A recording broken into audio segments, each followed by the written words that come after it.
As I look around Twitter and as I look around YouTube, it's Kevin Durant this and Boston Celtics that and all this shenanigans. And it's like, okay, that's cool, that's cute, that's amazing. But are we forgetting the culprit? Are we forgetting an individual who is getting away? And I just don't understand how for the third consecutive offseason, second consecutive offseason, he is getting away with this. And I'm not going to let it happen.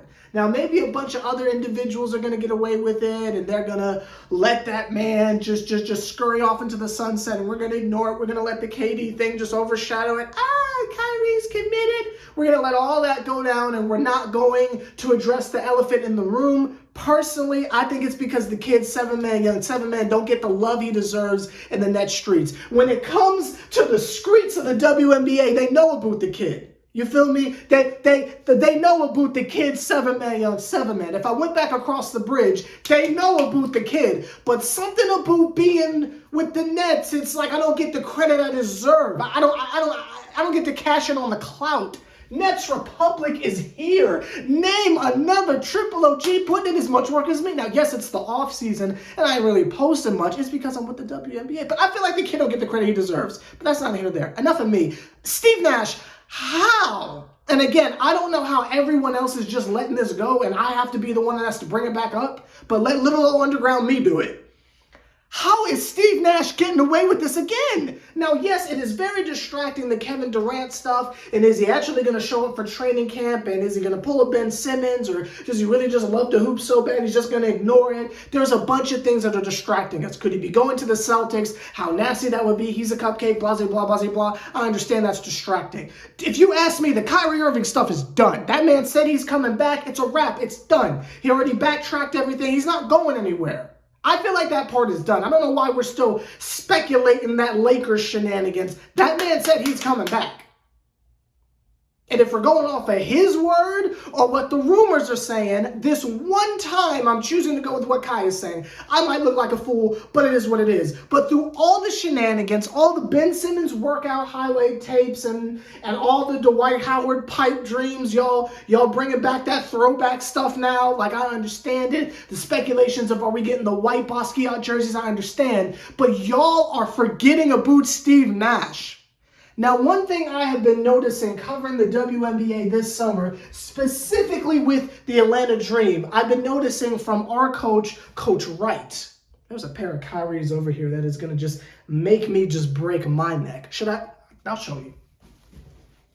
These Kyries right here. I'm going to break my literal neck, so I'm going to put it over here. But I've been noticing from Coach Wright, right? Coach Wright is the head coach of the Atlanta Dream in the WNBA. What I have been noticing from her is that she is the opposite of Steve Nash as far as what her attention is, right?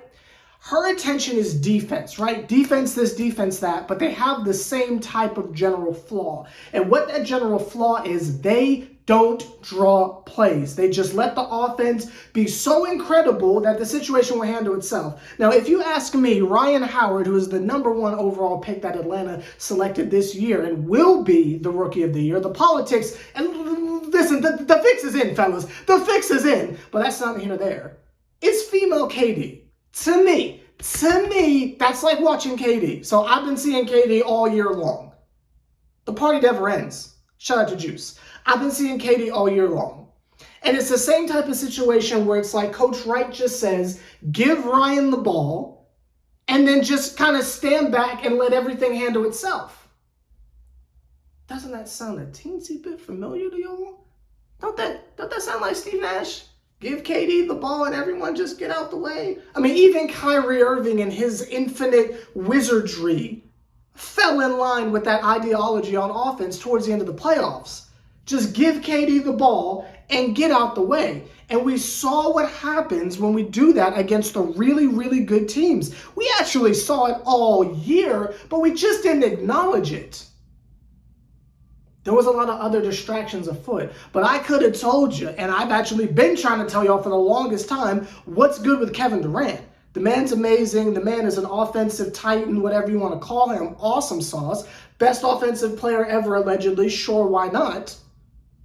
But if the game plan is ISO KD and you're going against the Boston Celtics, who through us went all the way to the friggin' finals, and they put Kevin Durant in Arkham Asylum with Joker. I mean, the clamps were equal opportunity clamps. Everyone they put on that man had him in shackles. Frank Ntilikina style. Had them in shackles. KD couldn't do nothing. We didn't use any of the other things around us, right? We didn't put Cam Thomas in the game. I don't think Cam played at all in the playoffs, actually. We didn't use, forgot man's name. We didn't use Duke Jr.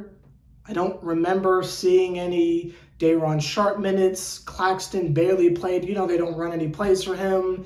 You know, put her in the, and I hate how this sounds, the dunker spot. You know, we didn't do anything like that. I don't think LaMarcus Aldridge played, so what was the point of bringing him out of retirement if he's not going to play? The switches would have been better. You got to try something. No plays run for him. You know, he is a mid-range god. That would have been nice. Pull Horford out the, something like that. We had Blake friggin' Griffin. Didn't use him for some pick and roll shenanigans. None of that. Didn't give him the ball down low to go to Bully Town against Time Lord or something like that. None of that. You got Kyrie Irving, and after game one, I mean, he just kind of stood in the corner with his hands up like this, just waiting for the ball like he's playing with Braun. Didn't really use Bruce Brown much. Now he's gone. And something tells me that even if we had Ben Simmons out there, offensively, he wouldn't have did much. Because it's like, what exactly was our fast breaks exactly? Bring the ball up the court in slow motion, give the ball to KD at half court and get out the way? But doesn't that strategy sound awfully familiar yet again? Doesn't that remind you of the playoffs of the season before? With Harden on one leg, dribble the ball up the court in slow motion, give it to Kevin Durant and get out the way? Only difference is the defense was nowhere near as aggressive. And Kevin Durant was a year younger. Another significant knee injury, younger at that. ISO ball is not going to work. And I understand that right now we're really focused on the roster and who's going to be here, and that's valid, that's important. We're focused on like how are these people going to mesh and who's going to stay and who's going to go. That's valid, that's important. I'm not taking any of that away from y'all in your various conversations that y'all seem to be having all over social media. That's great. But what I don't understand is how no one is holding Steve Nash accountable, because regardless who's on, everyone's screaming run it back. Okay, maybe with the players, but let's not forget Steve Nash is still the coach. That has got to be addressed. That man better be home reading offensive playbooks day and night.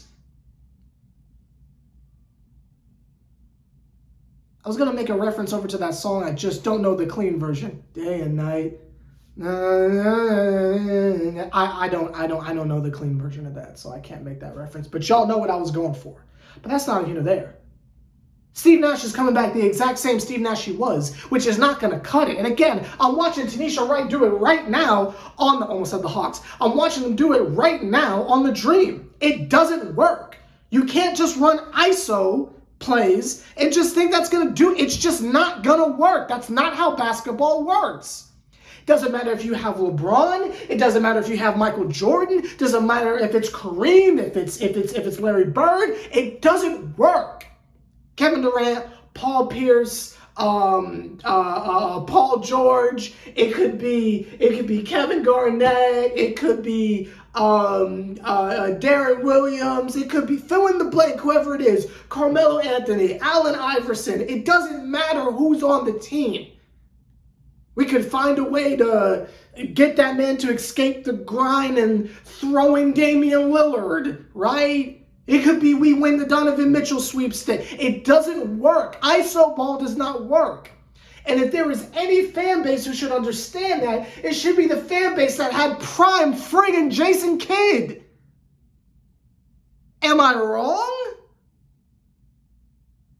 And for you bums who said yes, that was rhetorical. That was Dora the Explorer. Like, can you say Felipe? I like that part too. Like, you feel like that was rhetorical. I know some of y'all looked at the camera and said, no, but that was rhetorical. Am I wrong? I don't believe so. This ISO crap is not going to work. And what I have been looking for through all the reports, all the fire Sean Marks this and Joe Tsai that and Kyrie and blah, blah, blah, I have been looking for the part where we hold Steve Nash accountable. Because regardless what we bring back player-wise, the coach is still Steve Nash. And unless Ben Simmons is going to come back and be the coach on the floor, which every scenario I see, y'all got him pinned for either playing the 4 or the 5 instead of letting that man run point. Unless we're bringing in someone who's going to run the team and really run it. Not Patty Mills culture style. I'm talking someone who's going to really run the team. You didn't have these issues with Harden because Harden was running the team.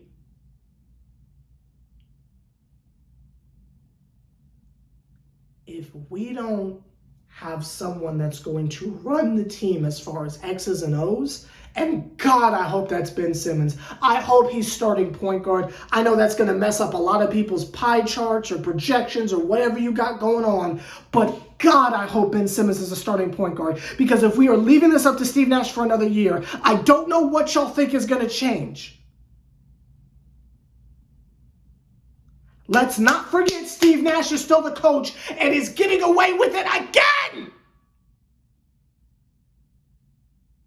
Let me know your thoughts down below. Don't let all this headline stuff, no Drake, no take care, get you all riled up and you forget what is problem number 1. I'm talking check it off.